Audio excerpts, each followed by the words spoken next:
نائب صدر رہے ہیں اور موجودہ نائب صدر ہیں، تو چرچا کرنے والے کہ جس طرح جمعیت کا لگاتار کئی دور سے آیا بیان مولانا محمود مدنی کے بیان پر ایشو اور بہت بڑا ترک وترک چل رہا ہے، بھارت میں ایک طریقے سے بہت سے سنگھنوں اور مسلم سماج میں کافی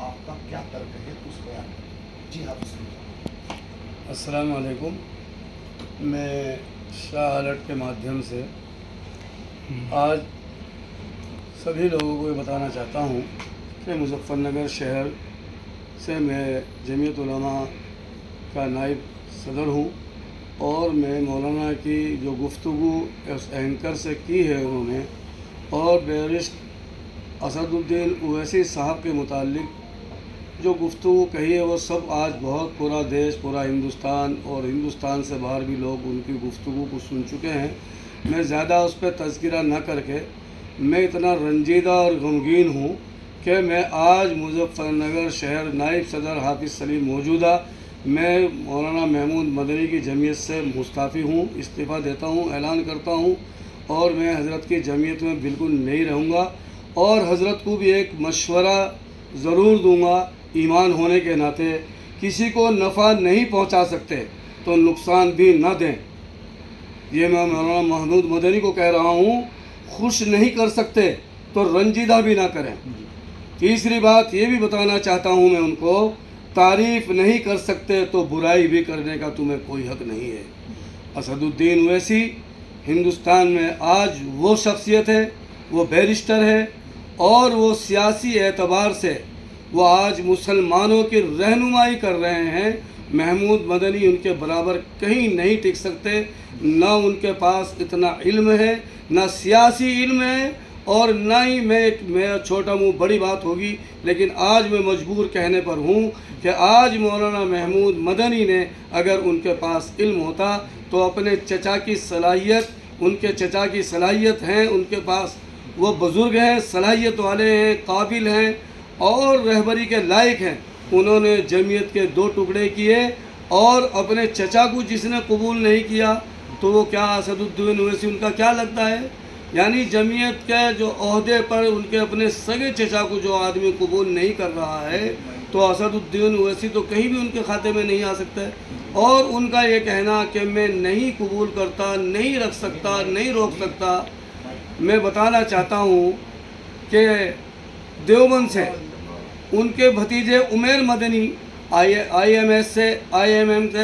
الیکشن چیئرمینی کا لڑے ہیں، اگر اتنی طاقت تھی اسی کو روک دیتے۔ اپنے بھتیجے کو عمیر مدنی کو جو دیوبند سے چیئرمینی کا الیکشن آئی ایم سے لڑ چکے ہیں، اور وہ کہتے ہیں ہم آنے نہیں دیں گے، روک دیں گے، اگر ان میں اتنی طاقت تھی تو اپنے بھتیجے کو ہی روک دیتے۔ اور رہی بات یہ کہنا، یہ انہوں نے اپنا قد چھوٹا کیا ہے اور اپنے آپ کو مسلمانوں کو تکلیف پہنچائی، اپنے آپ کو تکلیف پہنچائی ہے۔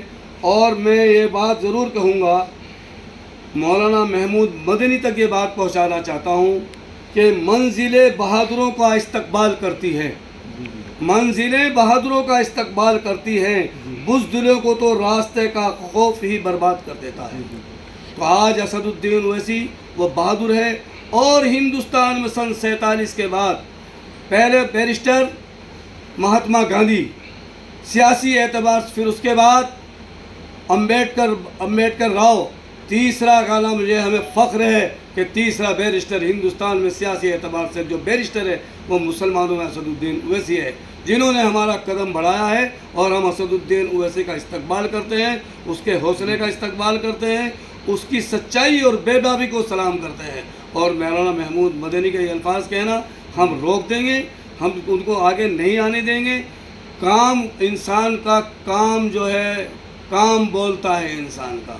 کسی میں کوئی طاقت نہیں ہے۔ اگر اسد الدین اویسی کام کر رہے ہیں تو اسد الدین اویسی پورے ہندوستان کے اندر ایک دن وہ آئے گا کہ پورے دیش کی آواز بنیں گے، مسلمانوں کی نہیں، اسد الدین اویسی پورے ہندوستان کی آواز، حق کی آواز بنیں گے،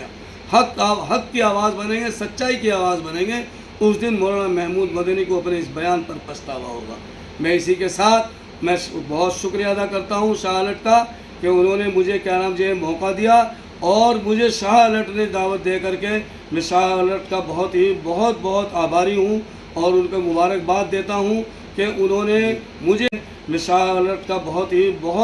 آباری ہوں اور ان کو مبارکباد دیتا ہوں کہ انہوں نے مجھے اپنے چینل پر بلایا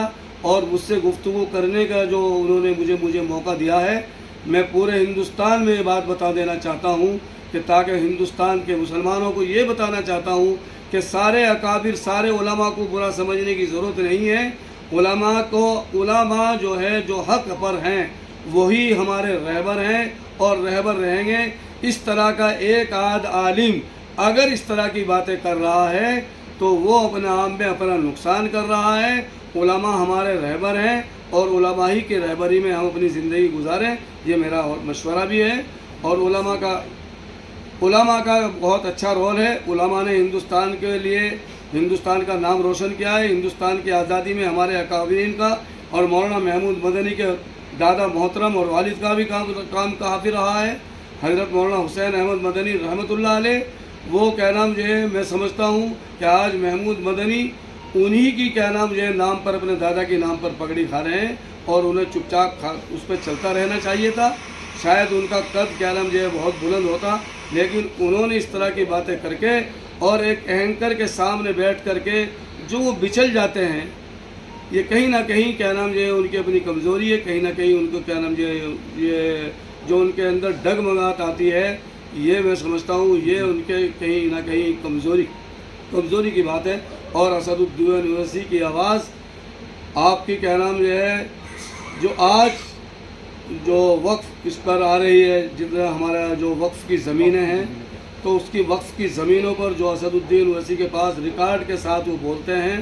اور ایسے ہی ہمیں آدمی کی ایسے لیڈر کی ہمیں ضرورت ہے اور ہم ان کا استقبال کرتے ہیں۔ اور یہ بھی کہتے ہیں کہ ہم وہ مظفر نگر میں اگر وہ وقت آئے گا ہم مظفر نگر میں آئیں گے، ان کو مظفر نگر میں آ کر کے ہی روک کے دکھا دیں گے۔ ابھی سلیم جی ایک سوال اور میرا، یہ وقف کیا چیز ہے اس کے بارے میں ہمیں بتائیے گا۔ وقف جو ہے دیکھیے گا وقف کیا چیز ہے، بہت اچھا سوال کیا ہے۔ جو لوگ ہمارے سرمایہ دار ہیں وہ سرمایہ دار اپنی زمین اللہ کو دیتے ہیں تاکہ ہم سے اللہ راضی ہو جائے، اور وہ زمین جائیداد اس لیے وقف کرتے ہیں تاکہ دبے کچلے لوگ، کمزور لوگ اس زمین کا فائدہ حاصل کر سکیں اور اپنی روزی روٹی بھیک نہ مانگ کر کے اپنی روزی عزت کے ساتھ چلا سکیں۔ اور یہ ہندوستان میں وقف بورڈ کی بہت بڑی پراپرٹی ہے، اور اس پراپرٹی پر آج جو موجودہ حکومت ہے اس پراپرٹی پر موجودہ حکومت کی نیت خراب ہو رہی ہے۔ تو اسد الدین اویسی نے جو ہمارے بزرگوں نے جو پراپرٹی اللہ کے نام پر وقف کی ہے، ان لوگوں کے لیے جو لوگ ان سے اپنی روزی روٹی اور اپنی زندگی بسر کر سکیں، تو وہ اس پراپرٹی کو آج موجودہ حکومت کی نیت خراب ہے اور اسے ہڑپنا چاہتی ہے، اور اس لیے اس میں بل میں وہ ایک نیا بل لانا چاہتی ہے، جبکہ وہ صرف اور صرف مسلمانوں نے دی ہے، مسلمانوں کے لیے وقف ہے۔ اور اس پراپرٹی کو اگر جس نے دے دی ہے اس کو بھی لینے کا واپس حق نہیں ہے، کیونکہ وہ اللہ کو دے چکا، اللہ کی پراپرٹی ہے، نہ کوئی اسے بیچ سکتا، وہ اس سے فائدہ حاصل کر سکتے ہیں۔ یہ وقف بورڈ کی جو زمین ہے اس کا مقصد یہ ہے۔ اچھا، ایک سوال آپ نے بار بار یہ کہہ رہے ہیں اویسی جی ہمارے ساتھ ہیں، اویسی جی مسلمانوں کے ساتھ ہیں، اس کے پیچھے کیا پردہ ہے جو آپ بتانا چاہ رہے ہیں، بار بار ظاہر کرنا چاہ رہے ہیں؟ دیکھیے گا اصل بات یہ ہے کہ اویسی جی جو ہے، اویسی صاحب جو ہے، جو بھی مسلمانوں کے خلاف بلکہ دبے کچلوں کے خلاف جو بھی آواز کیا نام جو بھی ان کے ساتھ ظلم اور زیادتی ہوتی ہے، اویسی صاحب ان کی آواز بن کر کے کھڑے ہوتے ہیں۔ ساتھ ظلم اور زیادتی ہوتی ہے، دیکھیے جو بھی کمزور لوگ ہیں، جو بھی دبے کچلے لوگ ہیں، اور ان لوگوں کو کیا نام جو ہے طاقتور لوگ ہمیشہ دباتے ہیں، اور وہ کیا نام جو ہے ان کی آواز دبے کچلوں کی آواز بن کر کے کھڑا ہونا چاہتے ہیں۔